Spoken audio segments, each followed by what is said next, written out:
Men, let's get one thing straight. Not every argument with a woman is about solving the problem. Sometimes, it's about flipping the narrative. And when a woman doesn't want to take responsibility, when she's hiding guilt, lying, or emotionally manipulating you, she'll use emotional tricks to make you look like the villain. It's not logic, it's psychology. Today, I'll reveal the 7 emotional tricks women use to make men feel guilty, even when they've done nothing wrong. Before we start, hit subscribe and drop a comment if you've ever apologized when deep down you knew you were right. Your story could wake another man up before he gets emotionally manipulated into silence. Trick 1. Turning the conversation into a personal attack. Whenever you bring up a valid concern, maybe about disrespect, lies, or inconsistent behavior, she doesn't respond to what you said. Instead, she attacks you for saying it. Why are you always trying to fight? Or, you're so controlling, or, you just love making me feel bad, don't you? This is called defensive projection. By attacking your tone instead of addressing your point, she rewrites the story. From you expressing hurt to you being the problem. You become the aggressor, she becomes the victim. Now you're defending yourself instead of solving the issue. The original problem gets buried under accusations about your character, your communication style, your intentions. You walk away apologizing for reacting to something she caused. The issue that mattered, it's gone, forgotten, swept under the rug while you're left feeling like the bad guy. Trick 2. Playing the victim. Every time you set boundaries, the moment you say no to lending money, tolerating disrespect, or letting her cross your limits, she acts wounded. Wow, I didn't think you'd talk to me like that. Or, you're cold, you've changed, or, I just wanted to feel loved. This is emotional inversion. She reframes your healthy boundary as cruelty. You end up feeling guilty for protecting your peace. And once guilt enters the picture, she wins, because guilt makes you easy to control. You start lowering your standards just to keep the peace. And every time you do, she loses more respect for you. It becomes a cycle where your boundaries get smaller and smaller, while her demands grow larger and larger. You find yourself saying yes to things you'd never tolerate from anyone else, all because she's convinced you that basic self-respect equals being mean to her. Trick 3. Bringing up the past. To distract from the present. When you confront her about her current actions, like ignoring calls, being distant, or lying, she changes the subject. Suddenly, it's, remember that time you forgot my birthday? Or, you made me feel unwanted months ago? Or, you're not perfect either. This is emotional redirection.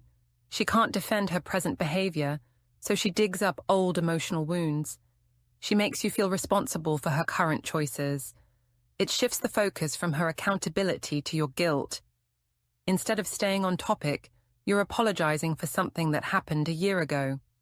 And her current mistake disappears under a pile of old drama. The conversation derails completely. You came in with a legitimate issue, and you leave feeling like you're the one who needs to do better. Meanwhile, what she did today, never addressed, never acknowledged, never resolved.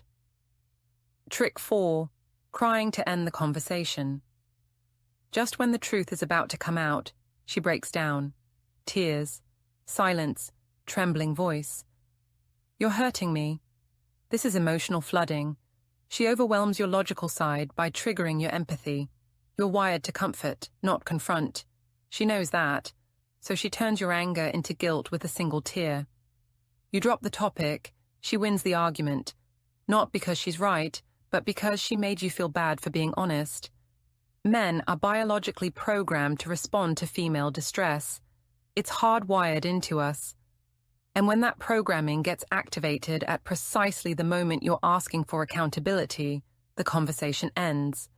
Not with resolution, but with you holding her while your concerns evaporate into nothing. Trick 5. Reversing roles. Acting like you're the one hurting her. She might say, "You've changed lately," or "You don't even look at me the same," or "You've been distant," all while she's the one pulling away. She's been cold, unavailable, secretive, but somehow you're the one being accused of distance. This is role reversal manipulation. She projects her own guilt onto you, forcing you to question yourself. You start wondering, am I really the problem? That doubt weakens your confidence and keeps her in emotional control. You start overcompensating with affection, reassurance, and effort, while she quietly keeps doing what she's doing. Your gut told you something was off. Your instincts were screaming at you. But now you're convinced you're the one who needs to change. You chase her approval while she maintains the upper hand. And the real issue, her behavior, never gets addressed because you're too busy fixing yourself. Trick 6. Using love bombing. After an argument, after conflict or distance, she suddenly becomes extra affectionate. Kisses, apologies, sweet words. But it's not real healing. It's a reset, a way to erase guilt and make you forget why you were upset. This is emotional conditioning. Your brain associates confrontation with loss and forgiveness with peace. So over time, you stop calling her out just to avoid chaos. You're emotionally trained to tolerate lies in exchange for temporary comfort. It's the same cycle used in toxic relationships everywhere. Tension builds, explosion happens, then comes the honeymoon phase where everything feels perfect again. Your brain gets addicted to that relief, that return to normalcy. So you stop bringing up problems because you just want to get to the good part. The issues pile up, unresolved, while you convince yourself that her affection afterward means she's really changed this time. Trick 7. Acting like she's the only one trying. When things go wrong, she'll say, "I'm the only one fighting for this," or "I'm trying, but you're never happy," or "I just want us to work." This is moral manipulation. She paints herself as the emotional hero, the one who cares more. It traps you in guilt, because walking away now feels cruel. You stay, not because you're happy, but because you don't want to hurt her. You become a prisoner of compassion, and she keeps control by pretending she's saving the relationship. Her words say she's trying, but her actions tell a different story. Nothing actually changes, but you can't leave because she's positioned herself as the one fighting for you both. Walking away would make you the quitter, the one who gave up, the one who didn't care enough. So you stay trapped, guilt-ridden, unable to exit without becoming the villain in her story. These tricks work because they exploit your decency. They turn your empathy into a weapon against you. They take your desire to be fair, your instinct to protect, your willingness to be accountable, and they weaponize all of it against you. Most men don't recognize these patterns because they're taught that calling out manipulation makes them insecure or controlling. They're told that real men don't complain, don't set boundaries, don't question women's behavior. So they swallow their doubts, ignore their instincts, and accept blame that isn't theirs. But recognition is your defense. When you spot these patterns, you reclaim your power. You stop apologizing for things you didn't do.